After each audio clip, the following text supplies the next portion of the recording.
I hire the same ones on my team that show up willing and ready, that can't wait to get started and support this place. And they immediately shared on social media that they interviewed with us. They love the journey that we've been on when they heard my story. They just can't wait to jump on the squad. Those are the ones you want, including wives. And that's the ones you stick with.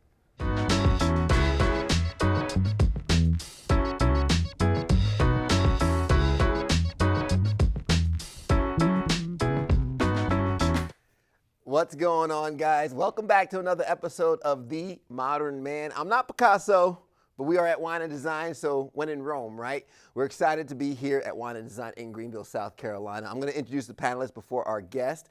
To my far right, we have Charles Russ, tipping the hat for us, looking like an artist.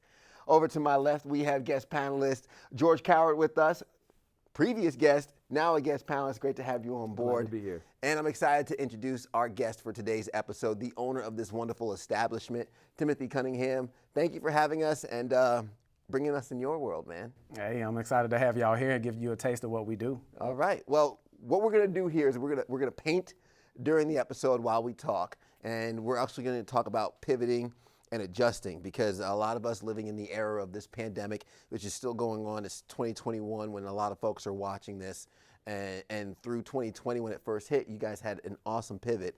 So before we kind of jump into the subject matter of all that, I'd love for you to introduce yourself. I'm going to start painting here. Try not to get intimidated by your skills, but we'll hop into it right after that, man.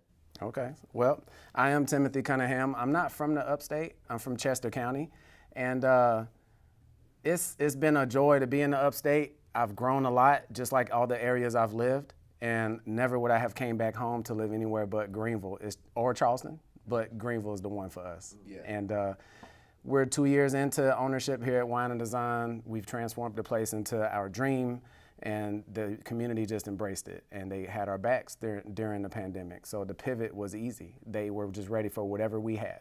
Yeah. And I want to kind of take it back to before you came to the upstate to get Wine & Design, because that in itself was a pivot to buy this business. So I'd love to hear that story as I put brush to canvas, right? Wait, I got a question. Hold on. Am I supposed to be painting? Yeah, we all are. And we will reveal it at the end, but talk about, I guess, the phone call or the start of coming to Greenville, South Carolina to purchase this spot. Well, I had started San Diego paint parties in San Diego. So we were living there. That was like my 10th year living there. We loved it. It's a second home for us, but it's not home. So we always had ambitions of coming back home and spreading our wings. So when Wine & Design came up for sale, it never went public. She hit me up directly. Who is we? My wife and I. Can you tell us a little bit about who your wife is real quick? The Queen, Marissa Barber Cunningham. That is the Halle Berry with muscles. All right, so she we both run our own companies. Hers is wellness, and mine is arts. So just started San Diego paint parties in San Diego. Got to step in all the potholes. Got to make all the business mistakes, and I was still working in engineering and dreamt of that day that I would take that leap. And it was Marissa who made me take that leap. And when you got the support of your queen at home, you're gonna do it. Then all the fear is gone, all the pressure's off. Now it's like, what you gonna do? Even your girl said to go do it. So took that leap when Wine & Design came up for sale, and never looked back. So what was the journey like going from getting Wine & Design, getting the great response from the community, and then when the pandemic hit, what was that initial reaction? What was that initial conversation of, okay, what are we gonna do? Because I think it's really important for us as men, and just really in general, anybody watching, to have that ability to pivot at a given moment, as 2020 has shown us, 2021 continuing to show us that life is unpredictable.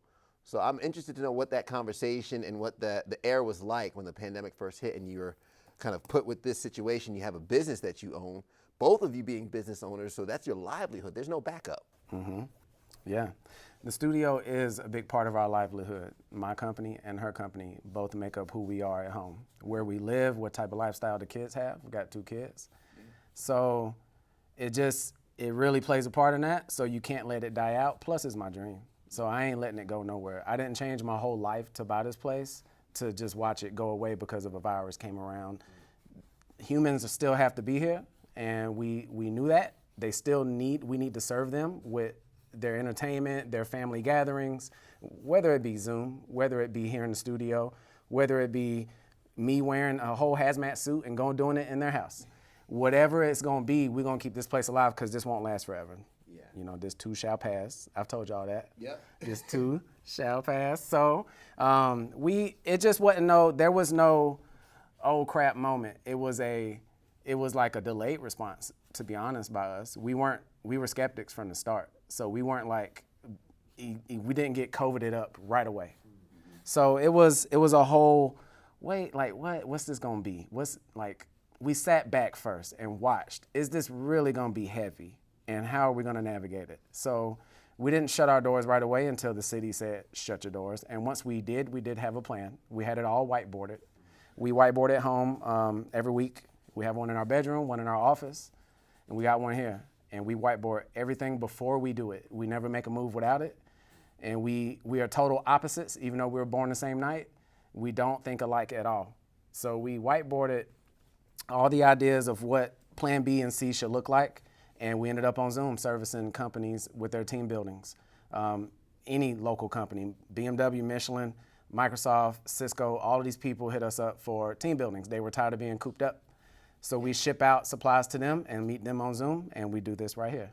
Yeah, that's amazing. And I'd love to kind of pull the other guys in here with that, because hearing that discussion, especially planning, whiteboarding, plan A, plan B, how important that is. And you know, we're sitting here with 2 other business owners, George, Charles, both having to pivot with the pandemic. George, I'm interested in, I guess, hearing your experience when the pandemic started and how you were able to adjust business, keep moving forward with the business and things like that. Well, our business is completely different, but not necessarily in the fact that we both deal with customers, right? And customers are what make our business go. Without customers, we don't have a business. So our business isn't necessarily, painting. It's bringing painting to customers. So we pivoted, and you and I talked about that at another time. And I was similar to you, Timothy, that I didn't go like, oh no, here it is. I just kept my head down and just kept going, and just kind of like, what is this? I mean, it's my first pandemic. So I mean, just like us all. I mean, this is the first time we've done this, and so anytime I'm dealing with something new, I don't try to to figure it all out, until I know exactly what's going to happen. And like you said, we didn't shut down either, because we pivoted to do PPE supplies and things like that. But I am extremely excited to hear how you pivoted.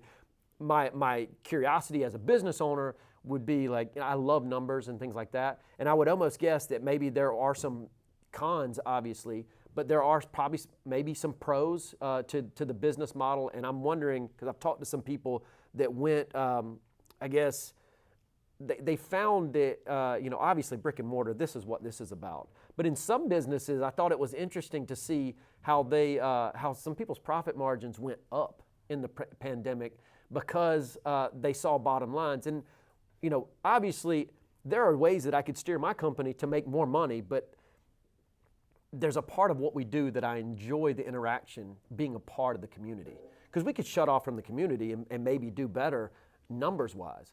But, where'd you go to high school? You said you grew up here? We grew up in Chester County, went to Great Falls High School. Okay. And so, that would be what I would be interested in you, and what your thoughts are on that pivot, in Greenville. Have you known other people to do similar things to you? And I'm sure that, you were probably inspired some other people to maybe follow your lead.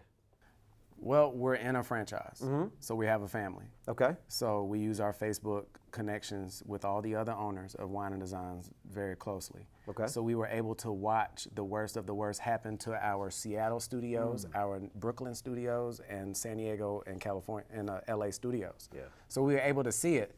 So we were like, all right, that's what's coming. So here in the Carolinas, of course, we were last, top of the Washington Post list of people who didn't stay home.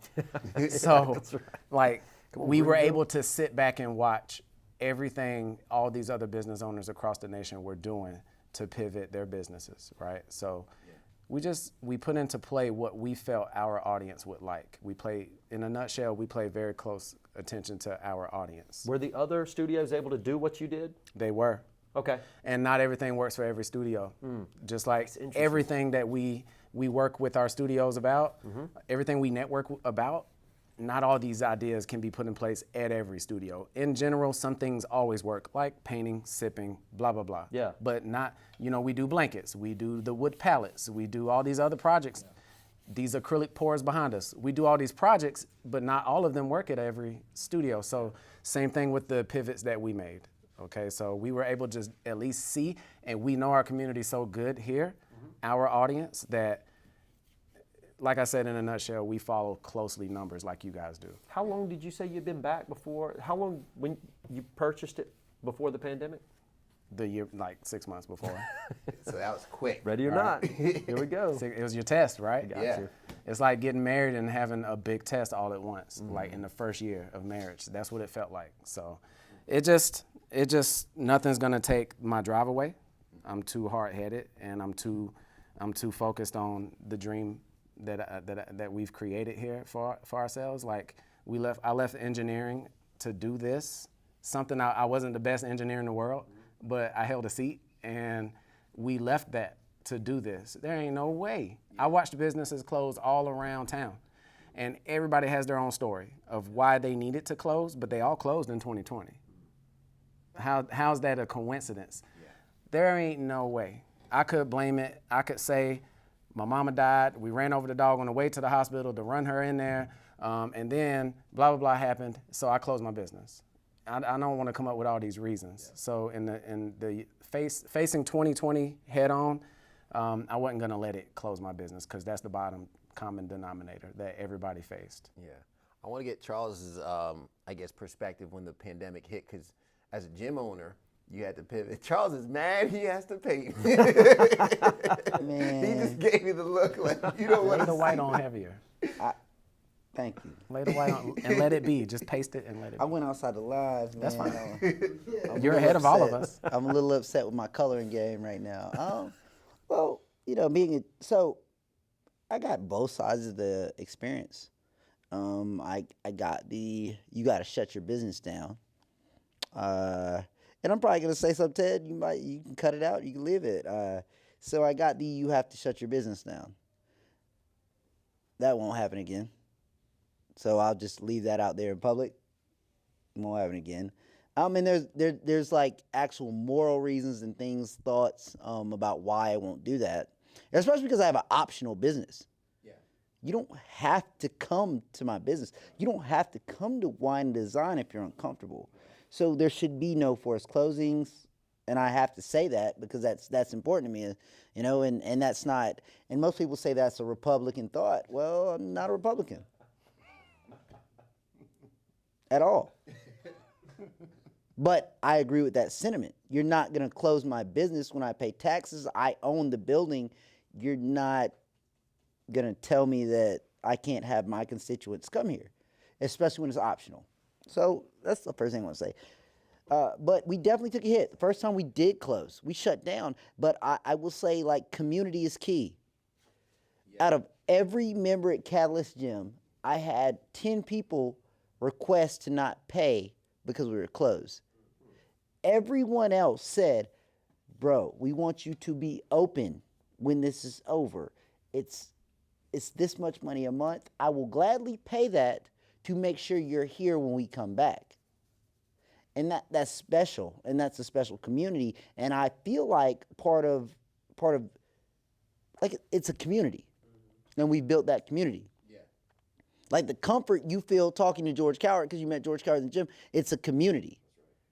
And I think if you've ever been to my gym at any hour of the day, when you walk in, you're like, I can actually talk to anybody that's in here doing anything right now.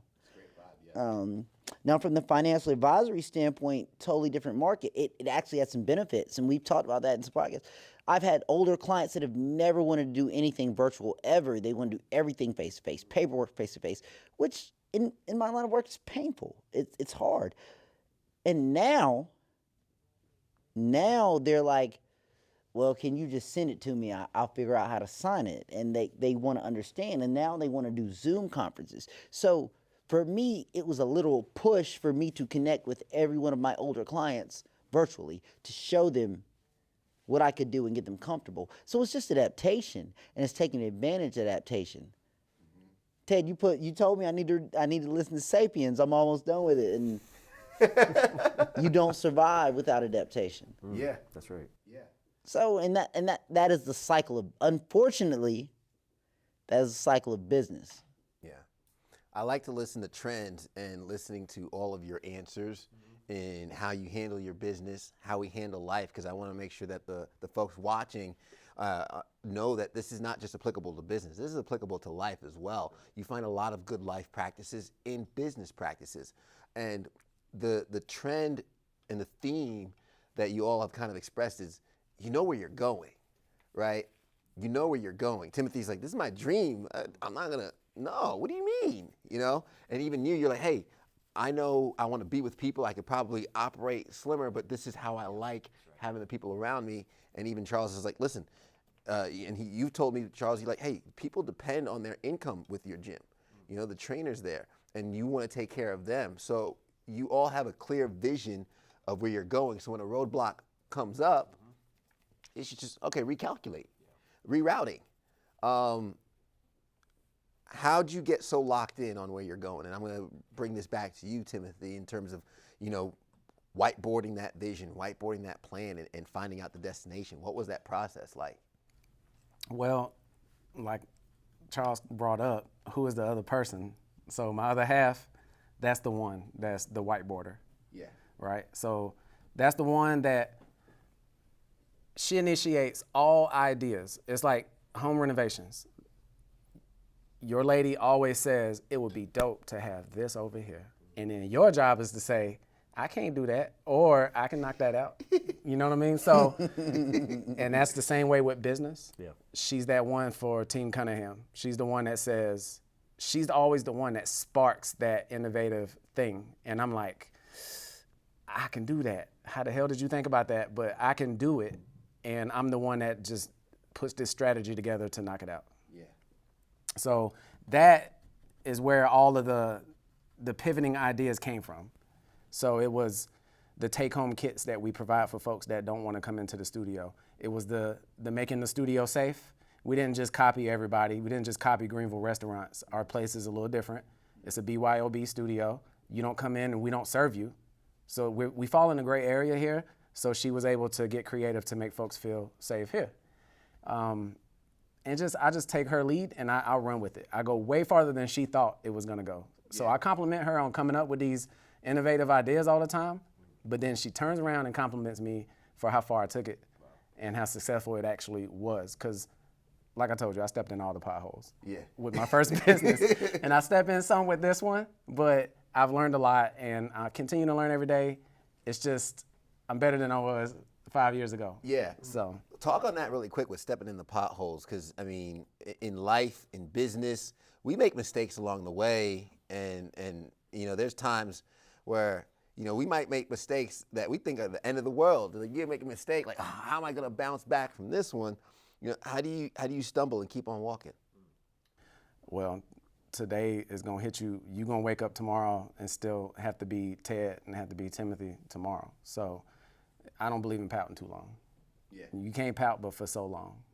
You know, there comes a point where it's like, you gotta put your pants on, put your shoes on, and go on and face tomorrow. So that's one thing. I guess that's the hard-headedness I brought up. But then there's like I just keep reminding you guys, like, when you have a dream, when you rearrange your life to do something, There is no way. So that's the biggest part, is my ambition to grow wine and design and to see what's next. I have no exit strategy for wine and design. I have what's next strategy for wine and design. So there's always what's next. And that's what the pandemic would have, if I let it take over us and if I let it consume our minds and our children's minds, what's next would have been out of the window for my company. Yeah. So there was always a what's next. Even my kids was like, well, what y'all gonna do? They was looking at us both. Mommy, how you gonna train people if the gyms are closed? And Daddy, how you gonna paint with people if the studios are closed? We both hit Zoom with our businesses. So there you go. this ain't the first set we created. This was her set. During COVID, during the shutdown for South Carolina, for 3 months, she trained people here. She taught groups in this setting right here. Yeah. I'd ask a question then. So I like to think I'm a student. I'm always going to be a student and always want to learn, especially about business and making business work and making business happen, and painting very badly. So you hear two schools of thought. Like you hear the planner type. So you got a plan, and then have a backup plan, and then have another plan after that. You planned for error, you planned for mistakes, you're ready for them, right? You've heard that school, but then you also, I'm sure you've heard of burn the bridges. Sink the ship. Yeah, burn the bridges, sink the ship, don't go back. Like, this is what you're doing, so just go do it. Which one do you think is correct, and why? I totally sunk the ship on wine design. There wasn't no going back. I don't look and say, well, you got an engineering degree, you can always do that. I never freaked out and went and got a job here in Greenville. I always said, this is what I wanted. It made me a better father to be a business owner. It made me a better husband. Everybody in the household likes me more. I was never horrible. We was always that Obama couple everybody called perfect and happy all the time. And now it's accelerated. Everybody's like, damn, y'all just so happy. Y'all, you just make us smile every time we see you. And it's because we've rearranged our lives to do this. So we definitely sunk the ship on coming to the wine and design side of things. And she's always been a business owner, so her things didn't change, just pivoted with the pandemic. But yeah, I believe being a balance of both. Don't sink every ship, always have something to lean back on, But I sunk the ship on this one. There ain't no going back. If you would have been single, would it have been different? I would have freaked out more. If I was alone, I would have called my mama more. She didn't hear from me much throughout the year, throughout the process of buying the business, because I had a backbone. I would have called my brothers more. There's 4 of us. I would have called them more. But yeah, if I had been single, yeah, that would have been a big difference. Last one, for me, the importance of partnership and choosing a good partner that supports your dream. And I can't even talk fast because I cannot talk fast in paint. I can't not talk in paint, so let's just leave it at that. That's God what I do. Almighty. Just the importance of having a partner that supports you, that backs you, that wants to rock with you, and that's going to go in and it's going to help you, that values you and values your business, all that stuff that I'm sure you 100% know and understand at this point, even just listening to your conversation currently. How important is that to you? Dang, your hand moving fast on your thing. I can't even. I gotta go fast. I can't even. I talk and paint, and I gotta go fast because I gotta jump off stage and go help you guys out and get back on stage and catch up. You might have to come over So the here. importance of that is, I see it, and friends ask me about the same thing. They don't envy Marissa and I. They congratulate Marissa and I, and they ask the same question. And I see it like hiring and firing employees. Why hire somebody you gonna fire? You know what I mean? Yeah. Why even hire somebody that you think one day I might give this one the axe? So I don't even hire my squad that way. I hire the ones that show up that are, and this is the same way with my wife, I hire the same ones on my team that show up willing and ready that can't wait to get started and support this place. And they immediately shared on social media that they interviewed with us. They love the journey that we've been on when they heard my story. They just can't wait to jump on the squad. Those are the ones you want, including wives. And that's the ones you stick with. If she hadn't have been, we were that way together, and if we hadn't have been that way with each other, then there's reservations. And if you have reservations, you will fire that person one day. I love that because I think that brings a perfect contrast to bring George. And I see you working on that corner of the painting, but I'm jacking it up. It's not good. no, you're doing good. It's rough over here, bro. But I know you reacted when Charles said something about the importance of having a partner, and you said interesting. I'm interested to know what was interesting to you about that. Your thoughts on a partner. Do you think you need a partner to adjust, or can you have the ability to adjust on your own? Needs and we're made up of strengths and weaknesses, and one of the best strengths we can have is recognizing our weaknesses. I mean, doing a SWOT analysis, we're fine to do it on our business, but we never do it on ourselves because, especially men, we're like, oh, we got this. But I love the way you talk about your partner, your wife, and the way you do things. And the thing is that you're complimenting her and she's complimenting you. And it reminded me of a quote that I've heard. I think it was it Teddy Roosevelt said, we can accomplish, or anything can be accomplished as long as we don't care who gets the credit. Mm-hmm. And that's what it sounded like. That was very selfless talk. And I think that's the one thing in a business that you kind of have to kind of take a back seat. And I can tell Timothy has a passion for this. So this isn't he doesn't care how it gets done as long as it gets done. And there are certain things that we're willing to do as business owners. We'll lay down, I'll lay down my personal feelings or my personal, like I don't get the credit. I don't care if anybody knows who I am. I always joke about being a ghost. I like being a ghost. I don't need you to know who I am. And as the business owner, I want you to have a good experience. And when I hear you talk good about my company, that brings me so much joy. Like I love that. I love it when people said, man, I went over to Cowards and they took such good care of me. And I'm like, anytime somebody says, hey, I used your place. And I'm like, I hope you got good service. And they're like, the best service. And I'm like, thank you. Because if I ever hear that, it's not about me, but it's just about, I've grown up. We've been in business since 1965.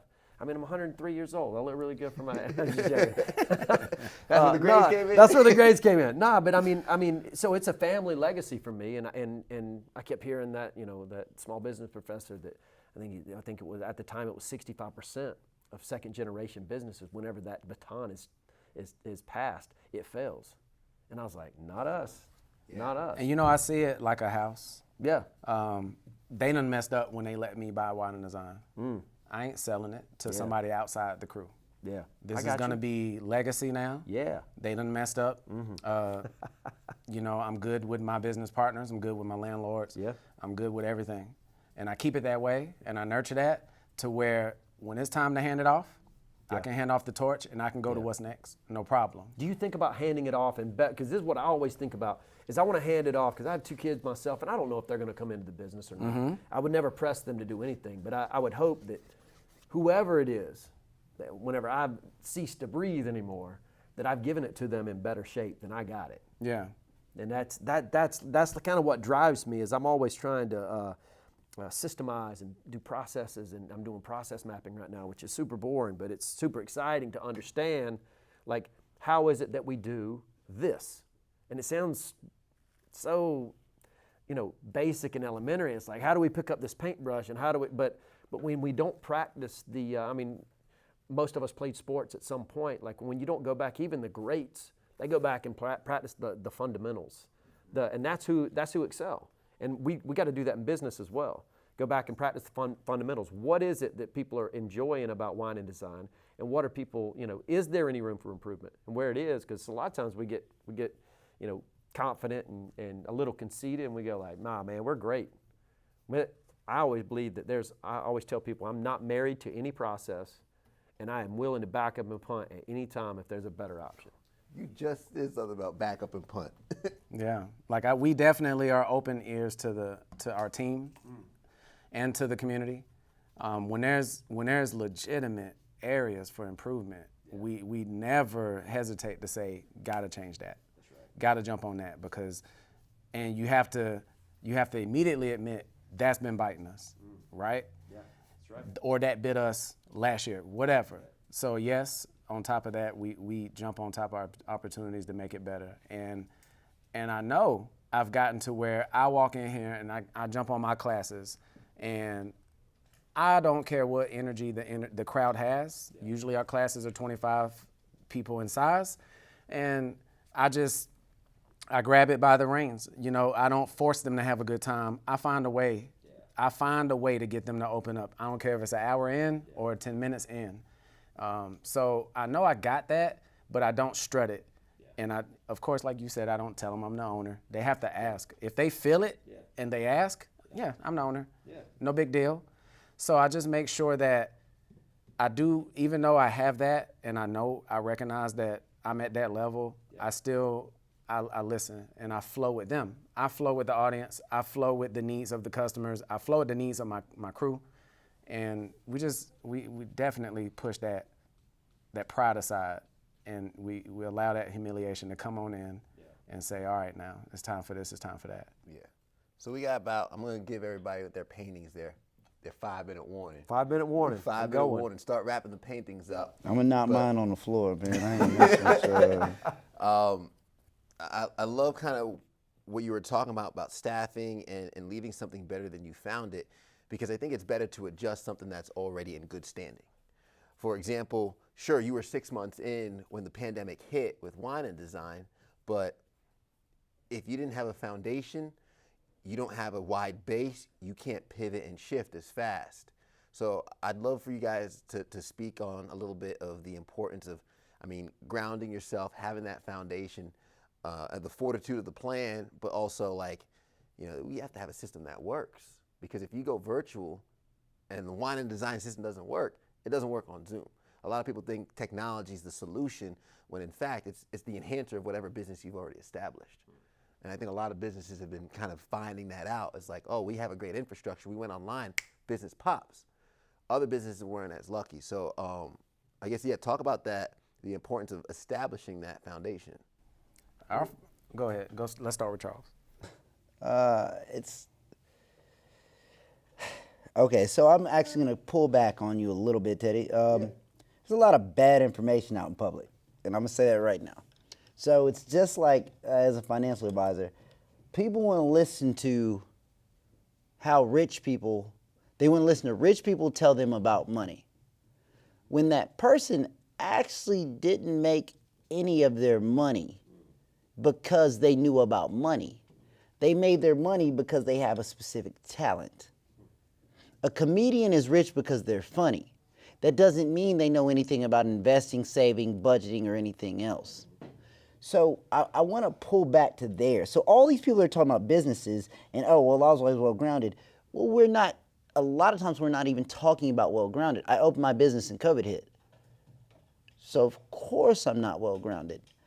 I think what we really want to see, though, is as we're moving forward with businesses and as you decide on the business that's going to determine your future, are you establishing a business that's going to have some type of adaptability, or is it a business that is required? So, and I can use the two guys that we're sitting here with. George has a business that's kind of required. Like, people are going to want trophies, participation trophies, whatever trophies. They want trophies. Timothy has a business that's adaptable, which that's what he used, and he used that to be successful during COVID. So I think a lot of people, man, social media is great, but social media is confusing. Don't listen to everything you see. Don't let the guy just because the guy is rich doesn't mean he knows anything about money. Just because the guy was successful during COVID doesn't mean he had a good business plan, an adaptable plan, or was well networked. They're very different things and very different thought processes, in my opinion. That was deep. I agree with Charles. Hey, what Charles. I heard was, I love to read, I love to listen, I love all that, but I treat it like eating fish. I swallow the meat, and I spit out the bones. Yeah. That's basically what it is. Well, I didn't know COVID was going to hit, and I didn't know I was lucky enough to be in a business that's adaptable as it is. When it hit, like I said, we were able to see examples from other studios and even our competitors of what are they doing. And we were able to pivot from there, but we still made it our own. We still know every zip code in our region. We still know what customers live in those zip codes and what they like to do and what nights they like to come out. So we were still able to use our numbers to pinpoint what to do with each customer. So we had a plan, but we were lucky that we are in a business that's not a necessity, but can be adaptable. So gotta admit that. Became a necessity possibly during COVID. It could have saved some marriages. George had a good point. Yeah, It George had a could've. good point. You might have saved some marriages, bro. You don't even It know. could've. I can't deal with you. Paint this bird. Okay. Paint it. But how many, you expanded, were you able to expand your market? I mean, you said how many people can you teach at a class? We can do 50 in the studio, Yeah. but How many can you do online, outside? hundreds. There's been a studio that did, I think, 1,200 all at once on Zoom. Really? So it's just a grid on the screen when they show all the participants. So you can it's limitless online, but online was not a huge market for us. With us, it was more about relationships in the community. They knew that small businesses were about to hurt from this, and they knew which ones they wanted to support.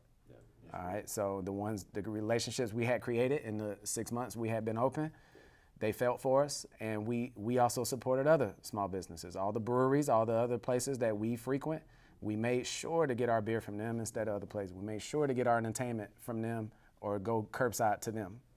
So they did the same for us. Last question, and I'm almost done with this. Hope you guys are almost done too. How does the pivot aid in the journey moving forward? So COVID has happened, the pandemic has happened, the vaccine, as of recording this, has been rolling out, and we're hopefully seeing the light at the end of the tunnel. Moving forward now, sure, the core operations of wine and design still holds true, but are there aspects of that pivot you use moving forward in the business now past 2021 that is going to be kind of attributed to this pivot that you had to make during the pandemic? Yeah, definitely. We're virtual now all the time. So any of our classes, you can request them virtually. Any private party, you can request it virtually. Any blanket class, all of that can be virtual now. We also didn't have take-home kits. That's a forever thing now. So now we always have take-home kits. Any of our paintings, you can ask for them in a take-home kit versus coming in. Nice. So I have a those question. things we changed. A lot of times you hear people say, man, we didn't go on that day. I wish I would have gotten to do that picture. Now they can do that picture, right? Yes, Because they they can can. always revisit that one. Yep. So now they can just request any of it. We got over 10,000 painting choices. Wow. So now they can just ask for whatever they want. They can ask us for a topic. We send them a couple options. Nice. Yeah. So those two things, virtual and kits, we didn't have before. So now we have that now. So and I can guarantee there's other things that I'm not thinking about right now that we definitely integrated. Yeah. Well, with that being said, I think I get a little leeway because I was the host. Nah, brother. Charles, we'll start with you. No. How about all at the same time? Yeah, we a team, man. It's together. Give me 3 seconds. Oh, now he need time to touch up. See, So that's not see, fair. Yeah, see? I was the host. I was moderating and You taking wasn't notes. moderating. Okay, we'll give him some slack. Don't Just a give no little slack, slack. Tim. Don't I get would off of him. say that Okay, it's time. my 8-year-old could do a much better job on this. Ready? All right. Oh, I just messed mine Grab up. the easel by that third leg in the back Yep. and then flip Okay. it around. We ready? No, Yeah. Charles? All right. Oh, try the third We're leg. going to do the reveal, guys. I was pivoting and adjusting this whole time. 1, 2, 3. Oh, There we go. okay. Oh, go. Jordan, I'm the worst one. By Yours is better than mine. Nah, bro, I'm hurting. Oh my Hey, God, look how nobody. straight his line. Everybody did the. Nobody. Some people changed the whole sketch. I just had messed it up. Like, I'm all off the. Like, I'm gonna go call ahead. me Picasso, baby. And I'm going to give numbers now for folks that are watching. And in the comments, I want you guys to vote on which painting you like the most. You better not. George will be painting number 1, I'll be painting number 2. Timothy will be painting number 3. Timothy should be out of the competition. He's so much better than all of us. Charles will be painting number 4. Abstract, baby. You want abstract? we Andre should be number 5. Andre, We why have don't you just a- walk around yeah. and just slide in? He'll show we have his. another entry we want to have in here. That is the winner. He says it's better the than winner. mine. So we're going to have Andre's Andre here as number number 5. That's your number 5 entry. And guys, I appreciate the time. I appreciate the knowledge as business owners. Taking the time to be here, A, is appreciated. Number 2, as business owners, allowing yourselves to, paint and get into a spot that might not be the most comfortable for you. That's also something that's very much appreciated, but it's also the nature of what this whole episode was about. I'm not a painter, and Timothy, we appreciate you bringing us into your world, and definitely enjoyed the virtual kit when you did that pivot. My fiance and I had a great time doing that, and that ability to pivot's what, not only kept the business going, but probably thriving. And I want folks at home to take that lesson, knowing that when things happen outside of your control, you can still control what you do and how you respond to that situation. I love it when Charles said community is key. Even Timothy said how much the community was there to support them. The way you carry yourself right now, there are people around you that are ready to catch you if you stumble.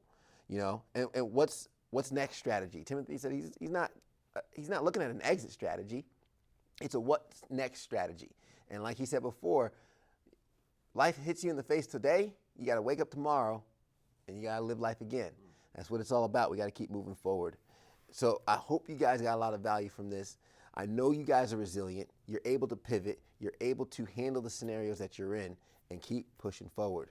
Don't forget to vote for your favorite paintings. You have 1, 2, 3, 4, and 5. Charles, thank you so much.